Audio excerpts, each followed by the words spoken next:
The mountain didn't care who you were. At 9,200 feet, the storm moved like a living wall.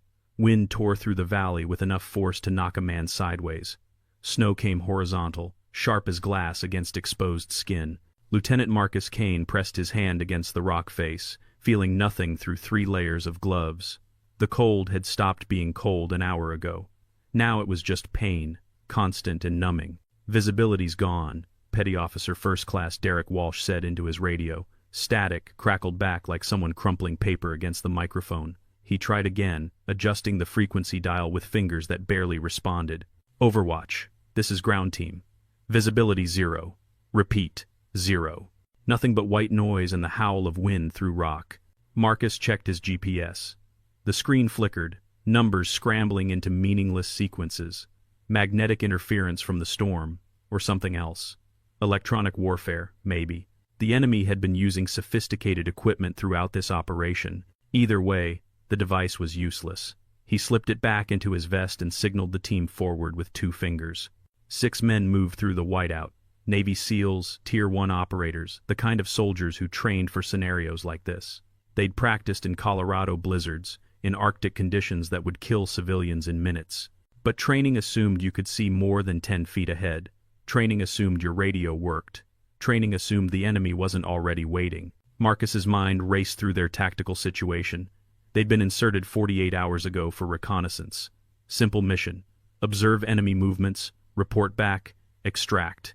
But the weather had turned faster than forecasted. Then the enemy had appeared, too many, and too well positioned to be coincidence. Someone had known they were coming. "Contact left!" someone shouted. Muzzle flash punched through the white like camera strobes. Marcus dropped to one knee as rounds snapped past his head, close enough to hear the supersonic crack.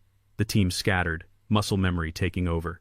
They found cover behind rocks they could barely see, each man tracking arcs of fire by sound more than sight. Return fire echoed off the mountain, swallowed immediately by wind. "How many?" Marcus called out. "Can't tell," Derek replied. He was pressed against a boulder, helmet cam useless in the whiteout. Could be 3, could be 30. More fire came from the right, then from above, high and distant. Marcus's stomach dropped. They were being flanked. No, not flanked. Surrounded. The enemy had herded them into this kill zone like wolves working prey. "Fall back," he ordered, northeast, toward the ridgeline. They moved as a unit, covering each other through the storm. But the enemy knew these mountains, knew where to set up, where to push. Every time the SEALs gained ground, another position opened fire. Rounds chipped rock. Snow exploded in small eruptions. The sound was constant. Gunfire, wind, men breathing hard through frozen air. Specialist Tyler Grant was on point when James went down. Tyler spun, saw the chief grab his leg, saw the blood. "Man down!" he shouted, already moving. Chief Petty Officer James Cordero went down hard, grabbing his leg. 2 men dragged him behind a boulder, boots sliding on ice-slicked stone. Blood spread dark against the snow, steaming in the cold. "Too much blood?" "Arterial." "I'm good," James grunted through clenched teeth. "Keep moving." But he wasn't good. Marcus could see that. The round had torn through the femoral area, maybe nicked the artery. Their medic, Hospital Corpsman Second Class Nathan Pierce, was already working. Pressure, tourniquet, gauze that turned red instantly. Marcus checked their position. They'd been pushed into a shallow depression, rocks on 3 sides, open ground behind, the worst possible terrain, a natural amphitheater where the enemy could rain fire from elevated positions. If they stayed here, they'd be picked apart. If they ran across that open ground, they'd be cut down before they made 50 meters. His radio hissed. He tried cycling through frequencies, hoping to reach their command post, their air support, anyone. Nothing but static and ghost voices, words cut into syllables by interference. He caught fragments. Heavy contact. Casualties. Extraction compromised. But whether those voices were friendly or enemy, current or old recordings, he couldn't tell. "We're surrounded," Derek shouted, voicing what everyone already knew. Marcus looked at his team. 5 men still standing, 1 bleeding out, ammunition running low, no air support, no extraction. The storm had cut them off from everything. Even if helicopters could fly in this weather, they'd never find the team. The smoke grenades they carried for visual markers would be invisible in the whiteout. The wind screamed like something alive. He'd led teams through worse, he told himself. Fallujah, Helmand Province, the mountains near the Pakistani border. But standing here, watching his chief bleed into frozen ground, feeling the enemy tighten their noose, he couldn't remember when, couldn't remember a time when he'd felt this helpless. "Lieutenant," Nathan said quietly, "I can slow the bleeding, but he needs surgery, soon." Marcus nodded. They all knew what that meant. James had maybe an hour, maybe less. The enemy fire intensified. They were probing, testing the SEAL's perimeter, finding weak points. Soon they'd commit to a final push. It was good tactics. Pin the enemy, bleed them, then overwhelm. Marcus made calculations in his head. Ammunition remaining, distance to any conceivable shelter, the chief's survival window. None of the math worked out. "Listen up," he said, loud enough for the team to hear over the storm. "We're getting out of this, all of us. We're going to move in 60 seconds. Fast assault through their eastern position. We break their line, we keep moving, we don't stop." It was a desperate plan. They all knew it. But desperation was better than surrender. The men checked their weapons, tightened straps. Tyler caught Marcus's eye and nodded once.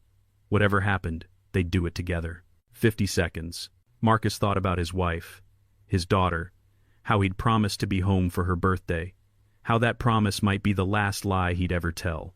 40 seconds. The enemy fire slackened slightly. They were repositioning, getting ready for their own assault. The window was closing. 30 seconds.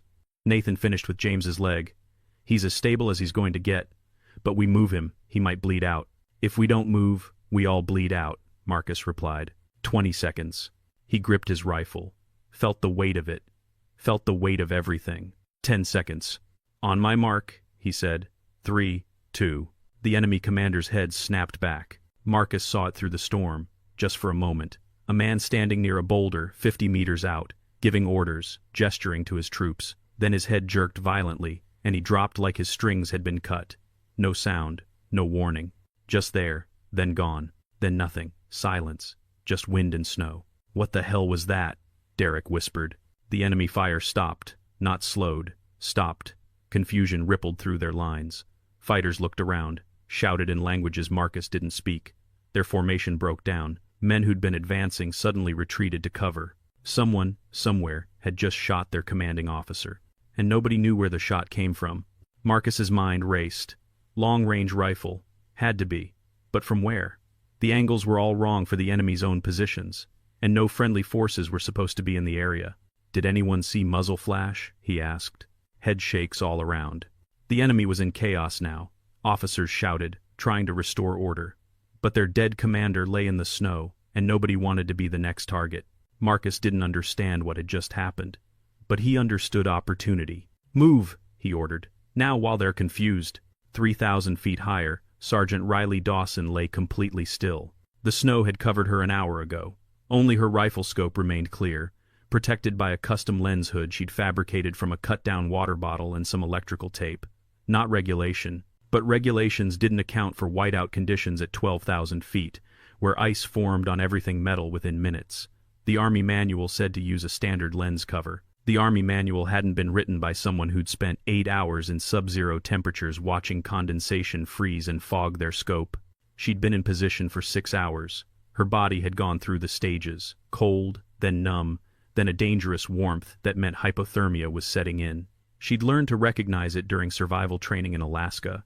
The feeling when your core temperature dropped and your body started shutting down non-essential systems to protect the heart and brain. She'd learned to fight it. Slow breathing. Micro-movements to keep blood flowing, mental exercises to stay sharp, counting prime numbers, reciting ballistics formulas, anything to keep the mind working.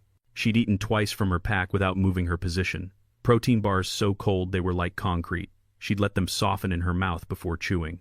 Hydration was trickier. The water in her bladder had frozen despite insulation. She'd had to use body heat to thaw it enough to drink. That took time. Time she couldn't afford if something happened in the valley below. The wind tried to push her off the mountain. 40-mile gusts, sometimes 60. She'd anchored herself with climbing gear, rope tied to rock bolts she'd set during the night approach, carabiners clipped to her harness. If a gust caught her wrong, she wouldn't slide 3,000 feet down into oblivion. Probably. The probably part kept her focused. Riley watched the valley through her scope. She'd been watching for 6 hours. She'd watch for 6 more if needed. That was the job. Even if the job was meaningless, even if nobody cared whether she was here or not. Except nobody thought it was actually a job. Overwatch position, they'd called it during the briefing 3 days ago. Captain Hendricks had pointed to the map, to the peak she now occupied, and said, "Dawson, you'll provide early warning if hostiles approach from the north." Everyone in the room understood what that meant. Babysitting. Put the woman somewhere she can't mess up the real operation. Give her something that sounds important but isn't. The north approach was the least likely avenue of attack. Too steep. Too exposed. Enemy forces would have to be suicidal or stupid to use it. She hadn't argued. Hadn't pointed out that a proper Overwatch position would have communications equipment, backup, extraction protocols.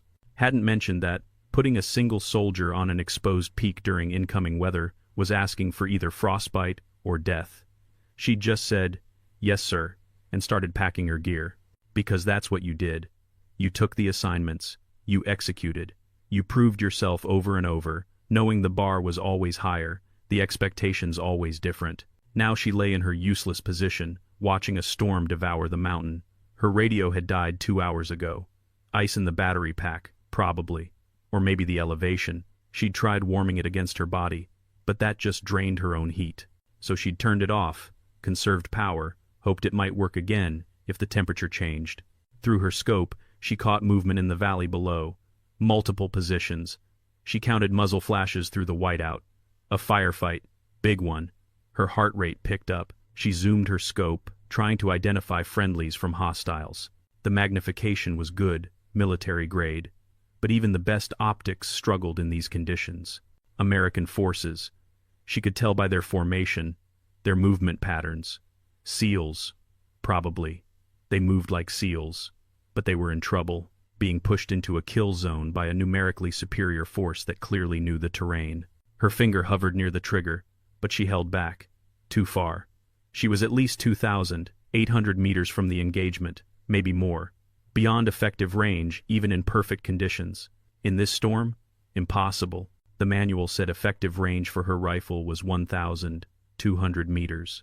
Maximum range was 1,800. Those were the official numbers. But Riley had made shots at 2,000 meters before. Once, during a training exercise in Montana, she'd hit a target at 2,200. Perfect conditions, light wind, spotting scope, time to calculate. This was nothing like that. She watched American forces take fire from 3 sides. Watched them fall back, taking casualties. Watched them get pushed into a depression where they'd be trapped. If they stayed there, they'd die. If they ran, they'd die. The enemy had them. Riley adjusted her scope, pulled out the handheld anemometer she kept clipped to her chest. 43 miles per hour, gusting to 60. The snow alone would drag a bullet off course by several feet. The wind would make it worse. Temperature affected trajectory. So did altitude, air pressure, the Coriolis effect from the Earth's rotation. At extreme range, every variable compounded. She ran the numbers in her head, adjusted for everything she could measure and everything she had to guess. The calculations were brutal. A bullet fired from here would drop almost 800 feet by the time it reached the target. Wind would push it sideways by 20 feet or more. The falling snow would create drag, slowing the round, making the drop even worse. Still impossible. But she kept watching. She identified the enemy commander. Could tell by the way other fighters deferred to him, by his position, by his movements. He was good, careful, professional. He'd set this ambush perfectly. The Americans didn't stand a chance. Riley's databook lay open next to her.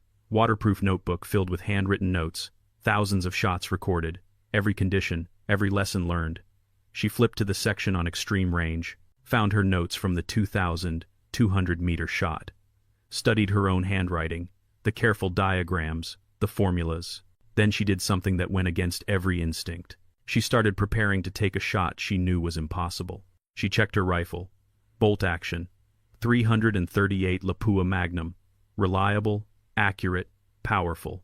Capable of incredible things in the right hands under the right conditions.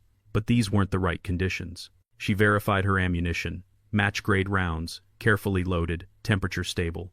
She'd carried 20 rounds up the mountain, each one weighed with her gear. Each one might be needed. One shot, she thought. If this goes wrong, I get one shot to make a difference.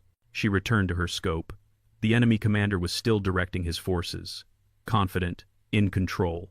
He had no idea someone was watching from 3,000 feet above. Riley's breath came steady, controlled. Her heart rate stayed low. These were things she could control. Everything else was physics, probability, and chance. She adjusted her scope's elevation, made her calculations, checked them twice, knew they were probably wrong but made them anyway. Then she waited for the moment. Waited for the enemy commander to give her a target she could hit. Waited to attempt something that everyone would say was impossible, because those Americans down there were dying, and she was the only one who could help. Even if helping meant trying the impossible. Riley had been a sniper for 4 years. She'd earned the tab, passed the courses, logged the hours, but she'd never shaken the feeling that she was auditioning for a role already cast.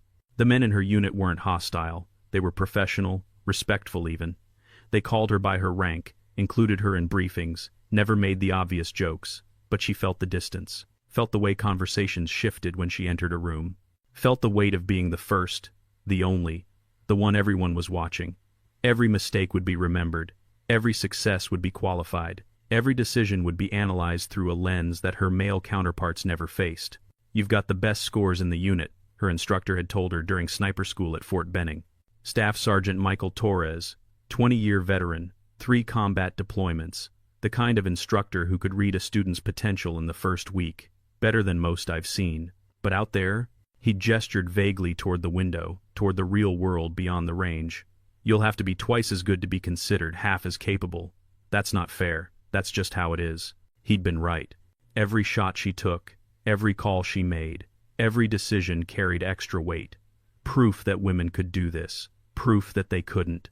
Depending on who was watching. When she qualified expert marksman, some said the standards had been lowered. When she outperformed male snipers at the range, some said range conditions didn't reflect combat. When she requested deployment, some said she was too valuable for training roles. The double bind was exhausting. Be aggressive, get called reckless. Be cautious, get called timid. Speak up, you're pushy. Stay quiet, you're not engaged. There was no winning, only surviving. So when Captain Hendricks assigned her to a mountain peak miles from the main operation, she'd understood. This was where they put her when the stakes were real. Out of the way.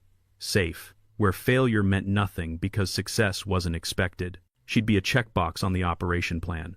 Female integration, check. Didn't interfere with actual mission, check. She'd climbed alone through the night, carrying 70 pounds of gear. Rifle, ammunition, cold weather equipment, food, water, medical supplies, communications gear. Everything she'd need to survive 48 hours in a hostile environment. No one had offered to help carry. No one had suggested she might need support. She was assigned to the position. Therefore, she'd get to the position. How wasn't their problem? The climb had taken 7 hours. Steep terrain, loose rock, ice-covered sections that required technical gear. She'd used night vision, which helped with navigation but reduced depth perception. Twice, she'd nearly fallen. Once her pack had caught on an overhang, nearly pulling her backward. She'd freed herself, adjusted the weight, kept climbing, reached her position 2 hours before dawn, set up her rifle, her shelter, her observation post. Done everything right, everything by the book, established fields of fire, verified communication, logged her position, ate, hydrated, prepared for a long watch. Then she'd waited. The storm had rolled in at 0600. She'd seen it coming, dark clouds swallowing the peaks to the west. She'd reported it, received acknowledgement, then lost contact. Standard procedure said she should descend, link up with the main force. But the same procedure said to maintain position unless directly ordered otherwise, and she'd received no orders, just silence. So she'd stayed. Because that's what you did when you wanted to prove you could be trusted. When you wanted to show you could execute even when things went wrong. When you wanted to demonstrate that the doubters were wrong. She pulled out her data book, the waterproof notebook where she logged every shot, every condition, every lesson learned. She'd been keeping it since sniper school. Hundreds of entries, thousands of variables recorded. Wind speed, temperature, humidity, altitude, distance. Every shot was a data point. Every miss was a lesson. She'd started the book during her first week of training.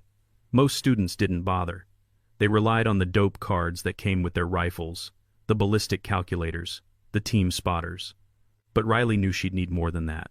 She'd need to understand the math herself, need to be able to calculate shots in her head when equipment failed or support wasn't available. Staff Sergeant Torres had noticed. He'd flipped through her early entries, seen the diagrams, the formulas written in careful handwriting. "You planning to teach this someday?" he'd asked. "No," Riley had said. "I'm planning to be good at it." He'd smiled at that. Good answer. Now she flipped to a blank page and started writing.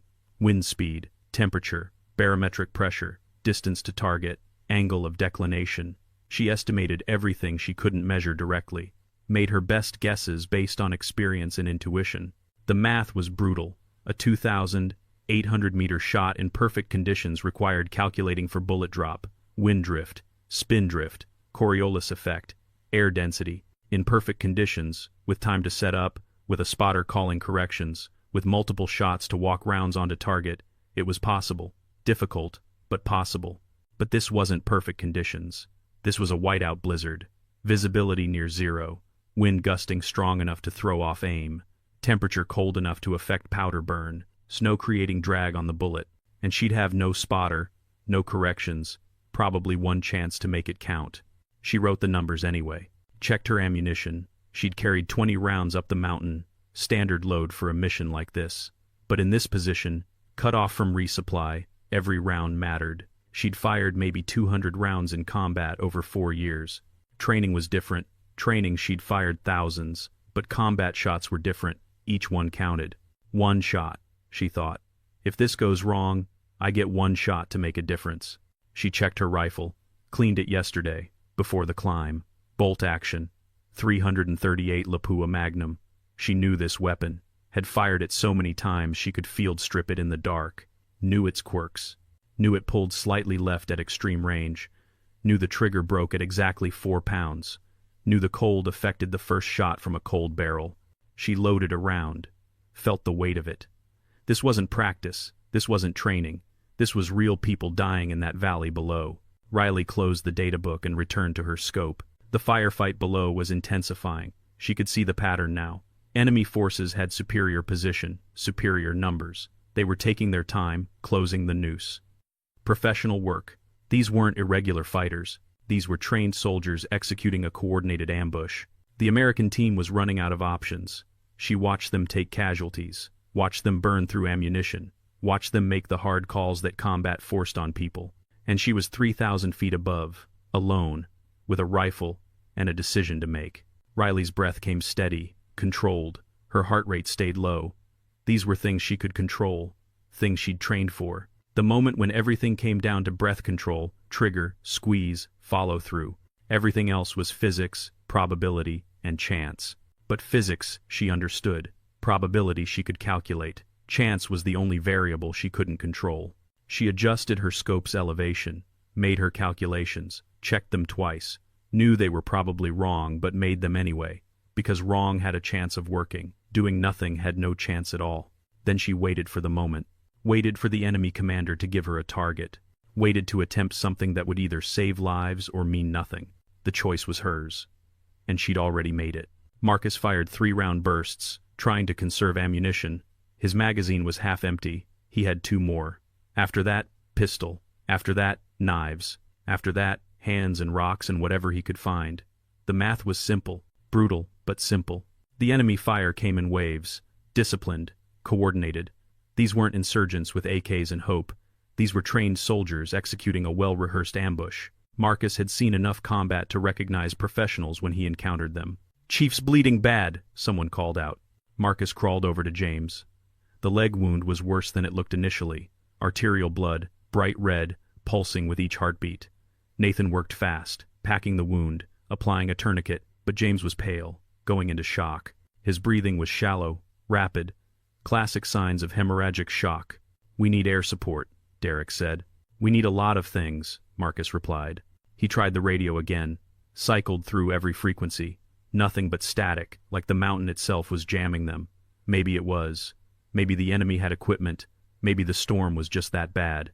He'd read reports about atmospheric conditions that could block radio signals, temperature inversions, ionospheric disturbances. Science he didn't fully understand but had learned to accept. Either way, they were alone. Rounds cracked overhead. Marcus risked a look over the boulder. Through the swirling white, he caught glimpses of enemy positions. At least 24 fighters, probably more. They had the high ground, the numbers, the advantage. They were taking their time because they could afford to. Why rush when your enemy was bleeding and running out of ammunition? Movement, 3 o'clock, someone shouted. More fire. One of their guys returned shots, then ducked back. His weapon clicked empty. He swapped magazines, his last one. Marcus heard the metallic click of the magazine seating home. Such a small sound. Such enormous implications. Ammo check, Marcus ordered. The responses came back. 2 magazines. 3. 1. 50 rounds total, maybe less. Against an enemy that could afford to spray and pray. Against an enemy that probably had resupply. Against an enemy that was winning. Marcus looked at his men. Young faces, hard eyes. They knew the situation, knew what happened when SEALs got surrounded in hostile mountains. There were grave sites from past wars, memorials, stories that ended badly. Operation Red Wings. Roberts Ridge. Names etched in stone and memory. "We're not dying here," he said. "What's the play?" Derek asked. Marcus studied the terrain. The enemy had them boxed in, but they couldn't advance without exposing themselves. Stalemate, for now. But stalemates favored the side with more bullets, favored the side that wasn't bleeding, favored the side that didn't have a man dying in the snow. "We push east," Marcus decided. "Break through their line before they can reinforce. Fast and violent." It was a terrible plan. They'd lose people, maybe everyone. But staying meant slow death. At least this way, they'd go down fighting. At least this way, they'd die on their feet instead of their knees. 30 seconds, he said. Then we move. The team readied themselves, checked weapons, tightened straps, made peace with whatever came next. Marcus saw Tyler close his eyes briefly, saw Derek touch something in his pocket, saw Nathan finish with James and take up his rifle. James grabbed Marcus's arm. "Leave me, I'll cover." "Shut up, Chief." "Marcus." I said, "Shut up." 20 seconds. The wind howled louder. Snow came harder. Visibility dropped even further. If that was possible, maybe it would help. Maybe they could use the storm, disappear into the white and make it out through pure will and luck. Marcus counted down in his head. 15, 10, 5. "On my mark," he said. 3, 2. The enemy commander's head snapped back. Marcus saw it through the storm, just for a moment. A man standing near a boulder, giving orders, suddenly dropping like his strings had been cut. The movement was violent, final. One moment, a living person barking orders. The next moment, dead weight hitting snow. Then nothing. Silence. Just wind and snow. "What the hell was that?" Derek whispered. The enemy fire stopped. Not slowed. Stopped. Confusion rippled through their lines. Fighters looked around, shouted in languages Marcus didn't speak. Their formation broke down. The discipline that had defined them moments ago evaporated. Fear did that. The unknown did that. Someone, somewhere, had just shot their commanding officer. And nobody knew where the shot came from. No muzzle flash. No sound. Just death arriving from nowhere in the middle of a blizzard. Marcus's training kicked in. Analyze. Assess. Act. Long-range rifle. Had to be. The impact suggested high caliber, high velocity, sniper. But from where? He scanned the ridge lines, the peaks. Nothing but white. The shooter could be anywhere. Could be 100 meters away, or 1,000. The enemy was panicking now. Their second-in-command tried to rally them, shouting orders. But his voice lacked the authority of the dead man, and he made a mistake. He stood up, exposed himself. 3 seconds later, he went down too. Now the enemy was running, not retreating, running, abandoning positions, dragging wounded, leaving equipment. The ambush had collapsed in less than a minute. Marcus didn't understand it, but he understood opportunity. "Move!" he ordered. "Now! Tyler, Derek, grab the chief. Everyone else, covering fire. Go, go, go!" They ran. Moved through the gap that hadn't existed 30 seconds ago. Moved while the enemy was scattered and leaderless. Moved while whatever guardian angel was out there kept shooting. Another enemy fighter fell. Then another.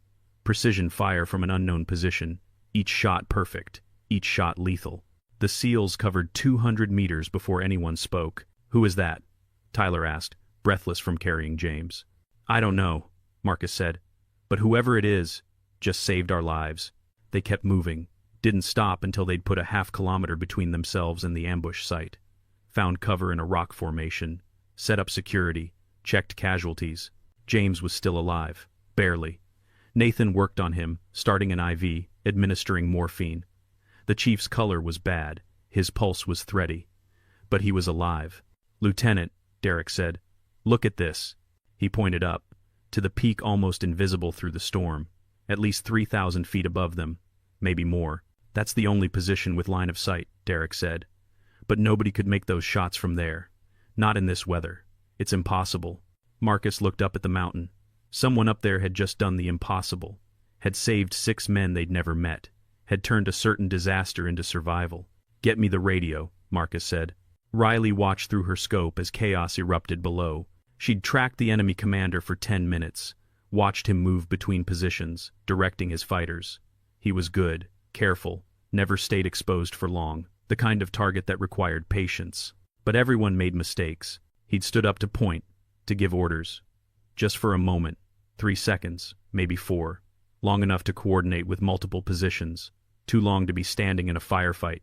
Riley had already done the math, adjusted for wind, distance, angle. She'd made her decision before he moved. Now she just needed him to give her the shot. When he stood, she was ready. Breath control. Half breath out. Hold. Focus. Crosshairs on center mass. Account for wind. Account for drop. Aim 3 feet left, 2 feet high. Trust the math. Squeeze. The rifle bucked against her shoulder. The recoil was substantial. 338 Lapua at this altitude hit like a truck. She worked the bolt immediately. Muscle memory. Ejected brass. Chambered new round. Stayed on scope. 4 seconds. The bullet flew through hell.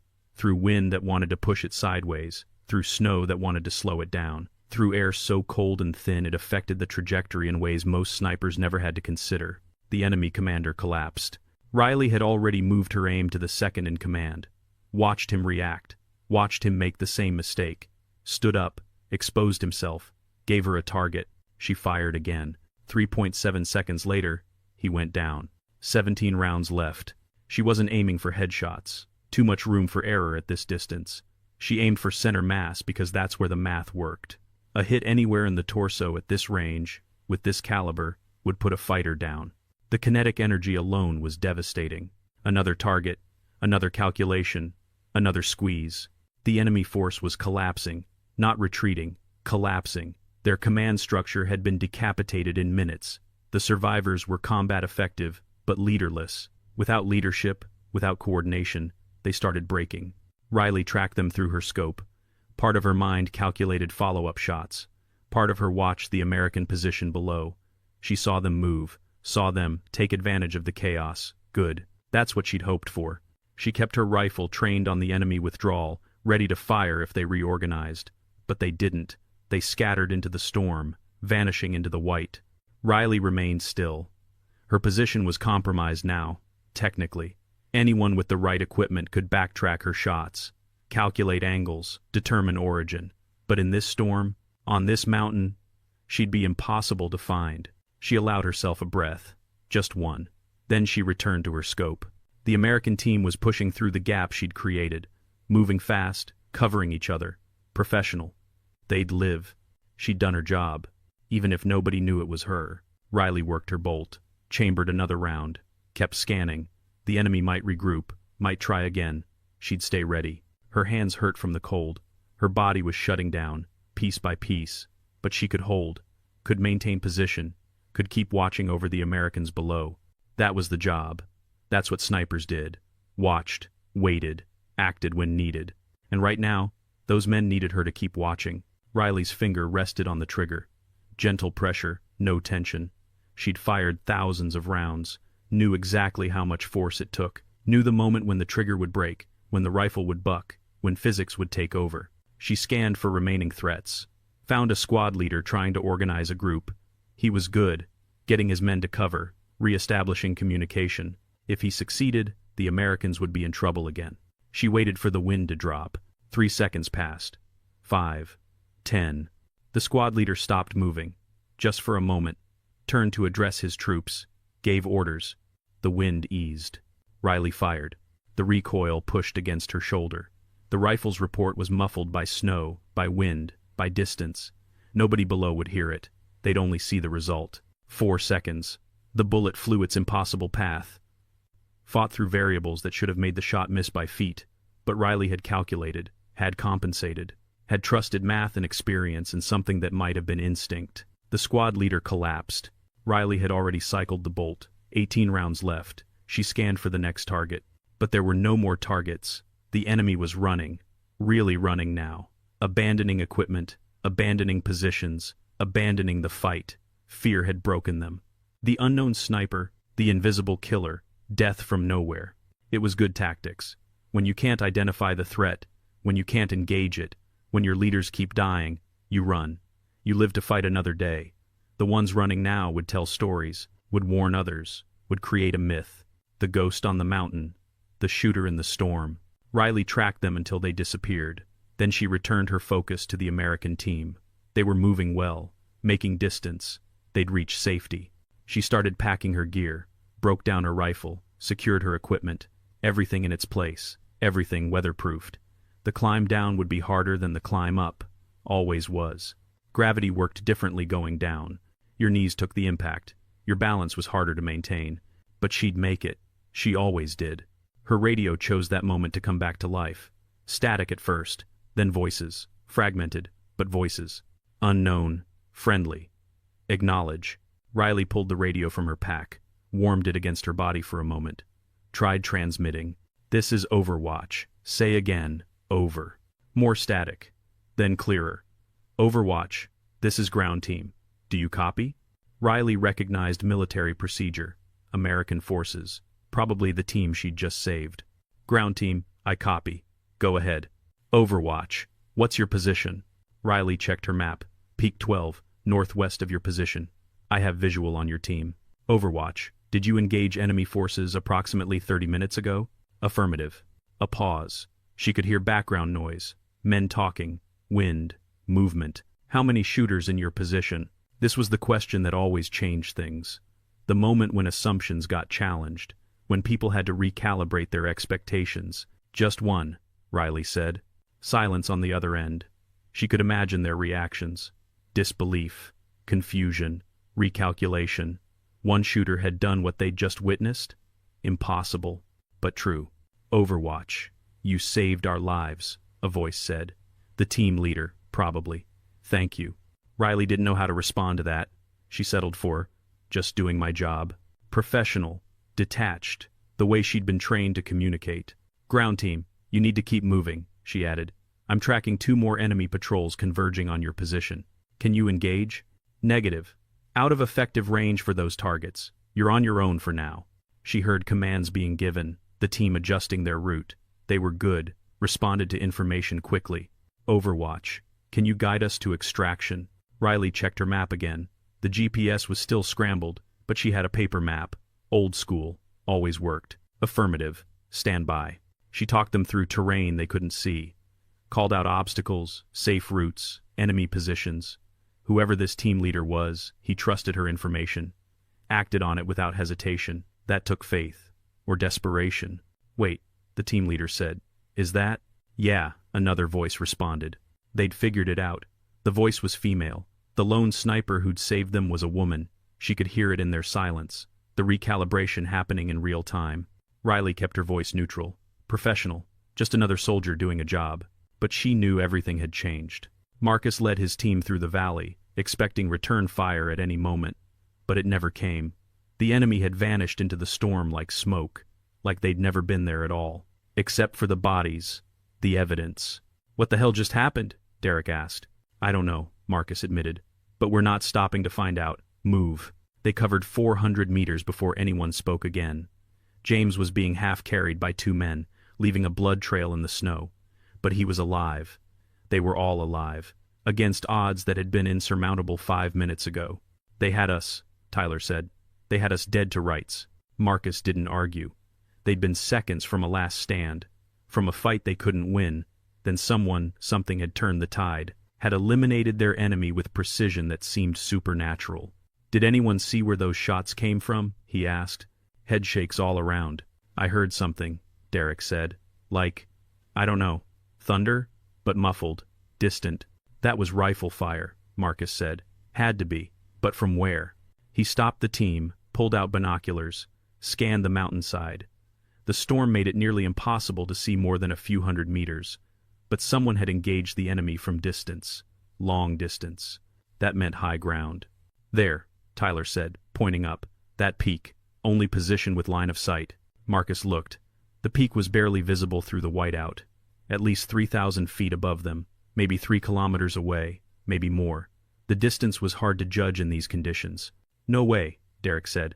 Nobody makes that shot. Not in this storm. Someone just did, Marcus replied. The implications were staggering. He'd been in the military for 15 years, had trained with the best snipers in the world, had heard stories about extreme range shots. But 3,000 meters? In a blizzard? That wasn't skill. That was something else. Magic, maybe. Or a miracle. He tried his radio. Still nothing but static. But he cycled through the frequencies anyway, hoping whoever their guardian angel was might be listening.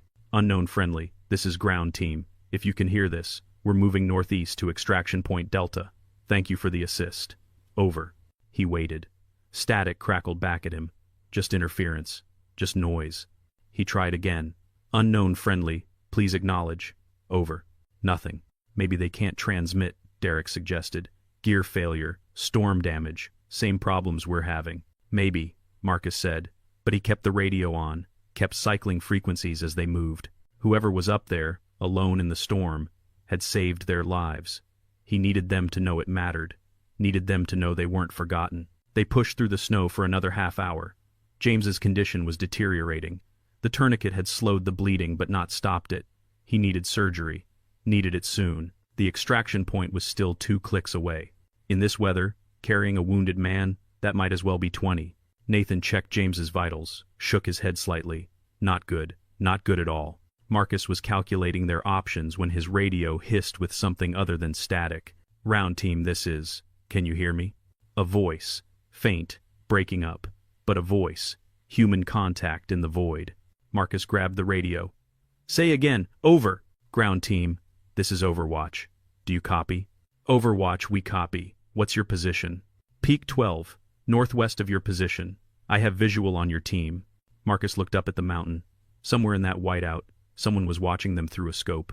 Had been watching them the whole time. Had saved them. Overwatch, did you engage enemy forces approximately 30 minutes ago? A pause. Then, affirmative. How many shooters in your position? Another pause.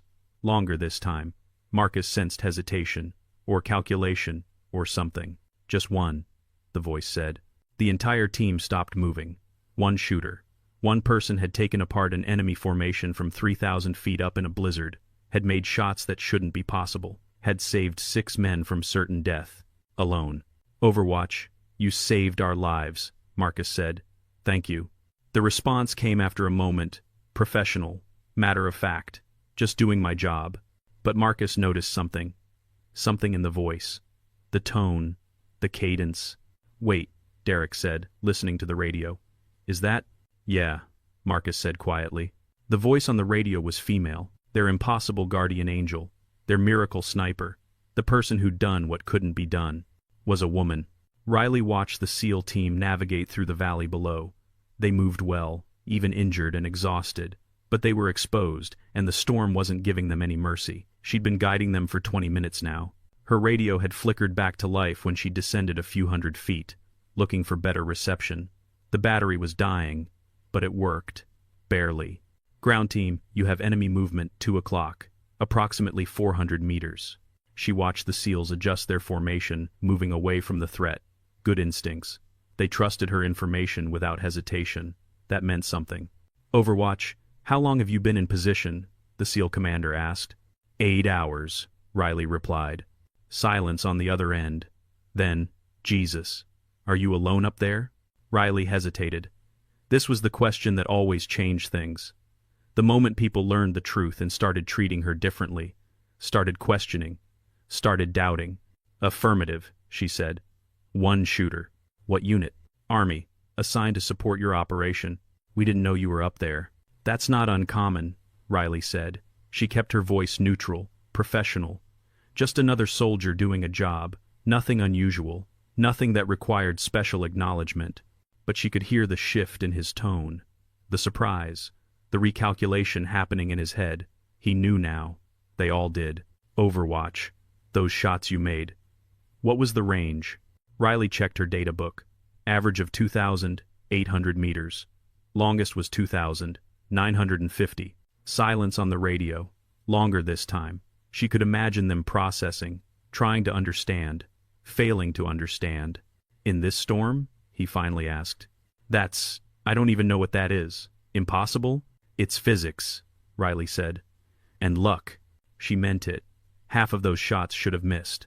The variables had been too extreme, the conditions too unpredictable. But she'd made the calculations, taken the shots, and somehow they'd landed. Skill, yes. Training, absolutely. But also luck. Pure, dumb luck. We owe you our lives, Overwatch. Riley didn't know how to respond to that. She settled for, just doing my job. The wind picked up again, forcing her to brace against the rock. She was feeling the cold now, really feeling it.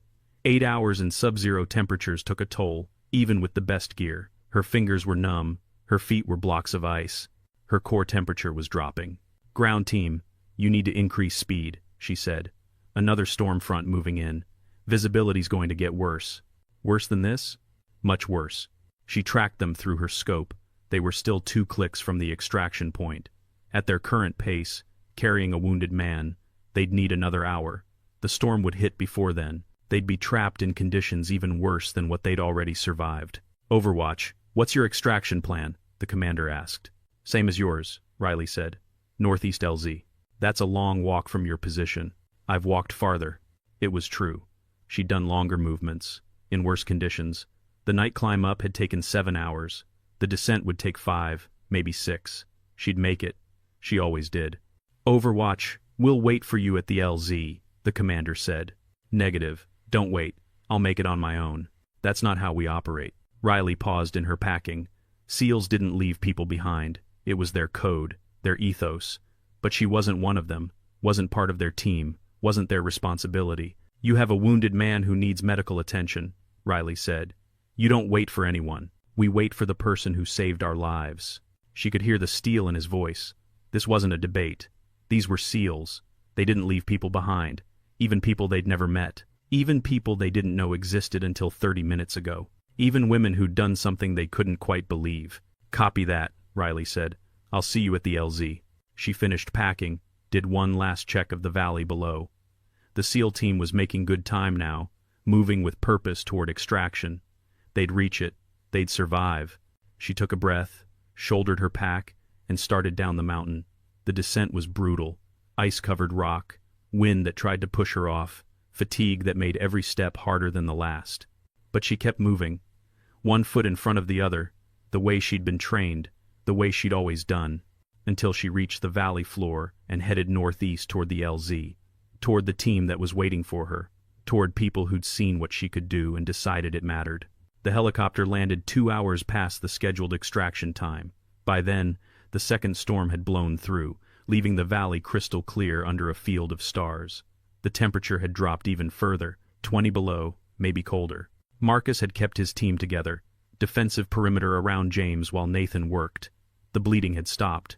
James would live. They all would. But they'd waited, refused to board when the helicopter first arrived. Where's your Overwatch? The pilot had asked, rotor wash blowing snow in every direction. Still inbound, Marcus replied, voice flat, non-negotiable. Sir, we need to leave. Weather windows closing. We're not leaving, the pilot had argued. Cited regulations, safety protocols, fuel limitations. Marcus had stood his ground. They waited. His team hadn't questioned it. They'd simply set security and waited. Riley appeared out of the darkness like a ghost. One moment the perimeter was empty. The next, she was there. White camouflage covered in snow and ice, pack weighing more than seemed possible for someone her size. Moving with the efficiency of someone who'd been doing this for years. She walked past the sentries without a word, just a nod. They nodded back. Professional acknowledgement between soldiers. Marcus stood as she approached, got his first real look at her. Young, maybe late 20s, face red from windburn, lips cracked from cold, eyes that had seen things. The eyes of someone who'd looked through a scope and made life or death decisions in the span of seconds. Sniper eyes. Sergeant Dawson, she said. No salute, not in the field, not with rotors turning overhead. Lieutenant Kane, Marcus replied. That was some shooting. Thank you. Awkward silence. The rest of the team had gathered, watching. They'd spent the last 2 hours building up the legend of the person who'd saved them. Now she was here, real, human, not some mythical figure on a mountain. A soldier, like them, different from them, and none of them knew what to say. Derek broke the silence. 2,800 meters? In a whiteout? More or less, Riley said. Her voice was hoarse from cold, from hours of silence. She shrugged. Math. A beat of silence. Then someone laughed. Just a short bark of disbelief and relief. Others joined in. The tension broke. Because what else could you do?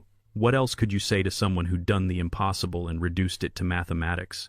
You're riding with us, Marcus said. Not a request. Riley looked at the helicopter. Army sergeant, Navy SEALs. Different branches, different units, different worlds. But tonight, none of that mattered. Tonight, they were just soldiers who'd survived something together. Copy that, she said. They loaded up. James first, on a stretcher. Then the team. Riley climbed in last, stowed her rifle, strapped in. The helicopter lifted off, banking away from the mountain, away from the storm, away from the place where 6 men had almost died and didn't. Nobody spoke on the flight back. But Marcus noticed his men kept glancing at Riley, not with curiosity, not with doubt, with respect. The kind of respect you couldn't manufacture, the kind you earned by being there when it mattered. She'd earned it the only way that counted, by doing the job, by taking the shots, by saving lives when nobody else could. Riley sat quietly, eyes closed, exhaustion finally catching up. Her hands were wrapped around a thermal blanket someone had given her. Her rifle lay across her lap, a tool, an extension of herself, the thing that had made the difference. Marcus thought about the report he'd have to write, how he'd explain what happened, how he'd describe shots that shouldn't have been possible, how he'd recommend someone for recognition when the entire operation was probably classified. He'd figure it out. He always did. But right now, flying through the night with his team alive, he just felt grateful. Grateful for training that worked, for team that held, for a storm that had hidden them, for a woman on a mountain who'd refused to accept impossible as an answer. The helicopter turned east, toward base, toward safety, toward whatever came next. Behind them, the mountain disappeared into the dark. The after-action report took 3 days to write. Marcus struggled with certain sections. How to explain that a single sniper, out of radio contact, in near-zero visibility, had eliminated multiple targets at distances that shouldn't have been possible. How to capture the precision, the timing, the impact. He wrote it anyway. Detailed every shot he could confirm, every action Riley had taken, every life she'd saved. Recommended her for commendation, for recognition, for something that acknowledged what she'd done. The report went up the chain, came back with edits. Support fire from elevated position became the official language. The distances were shortened. The conditions were described as adverse instead of impossible. Details were classified. Operational security. Need to know. Riley's name appeared once, in a footnote, as assigned Army support personnel. Marcus had expected this. Hell, Riley had probably expected it too. This was how things worked. Classified operations, need-to-know basis, official narratives that smoothed over the messy truth. History got sanitized. Heroes got buried in bureaucracy. But within the SEAL teams, word spread differently. Stories got told in quiet moments, between operations, over beers, in the spaces where official reports didn't reach. The woman on the mountain, the impossible shots, the guardian angel nobody saw coming. They didn't use her name. Most of them didn't know it. But they knew the story. Knew that somewhere in the Army's sniper program, there was someone who'd done something extraordinary. Someone who'd saved a SEAL team when nobody else could. The story spread, evolved, grew. Some details got embellished, some got lost. But the core remained. A single sniper, impossible conditions, perfect shots, lives saved. Marcus tried to track her down 3 weeks later, called in favors, sent emails, made inquiries, found out she'd been reassigned. Different unit, different mission, already gone, back into the machine, back to being just another soldier and just another assignment. He'd wanted to thank her properly, wanted to tell her that his men talked about her, that they'd learned something from her example, that she'd proven something important. But she'd vanished, like she'd never been there at all, like the whole thing had been a fever dream in a blizzard. He understood. That's how it worked in their world. Do the mission. Move to the next one. Don't look for recognition. Don't expect parades, just do the job. But he kept her number in his phone, just in case. Just in case someday, somewhere, there was another impossible situation, another mountain, another storm, another moment when the only difference between disaster and survival was someone who refused to accept impossible as an answer. Riley stood on a different mountain, scanning a different valley. New mission, new position, same job. Overwatch. Early warning. Babysitting. She didn't mind anymore. Her platoon sergeant had pulled her aside before this deployment. "Heard a rumor about you," he'd said. Casual tone, but eyes that paid attention. She'd stayed quiet. "Nobody's confirming it," he continued. "But people are talking, saying there's a female sniper who can do things nobody else can." "Sounds like bullshit," Riley said. He'd smiled. "Yeah, probably is." Then he'd handed her orders for this mission. Another Overwatch position, another peak, same assignment they'd given her before. But something had changed. The sergeant's tone, the way her team looked at her. Small things, subtle things. They'd started asking her opinion, started listening when she spoke, started treating her less like a novelty and more like one of them. Like a professional whose judgment mattered. Like someone who'd proven themselves in the only way that counted. It wasn't perfect. It wasn't fair. She still had to prove herself twice as hard as anyone else.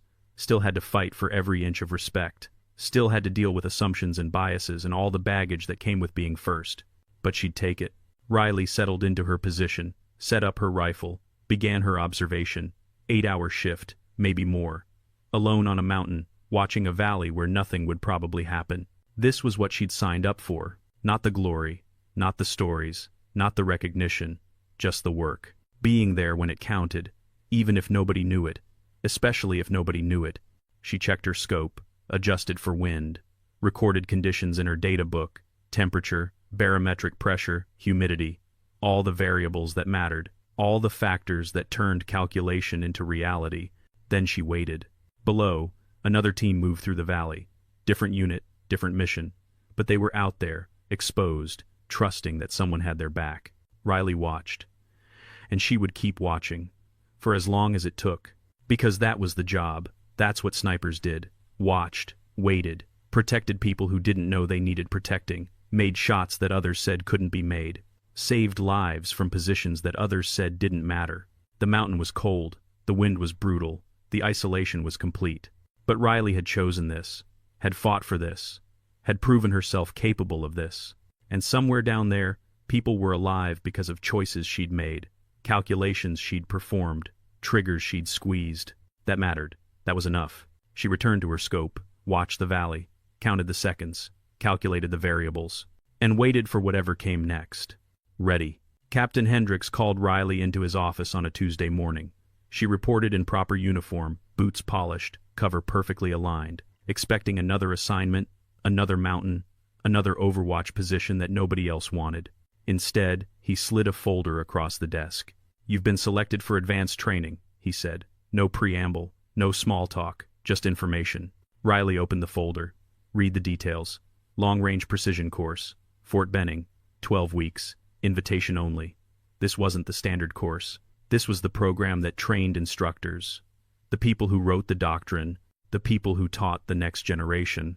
"Sir, I'm not sure I'm qualified." "The recommendation came from a SEAL team," Hendricks interrupted. "They don't usually care what Army snipers do. But apparently, you made an impression."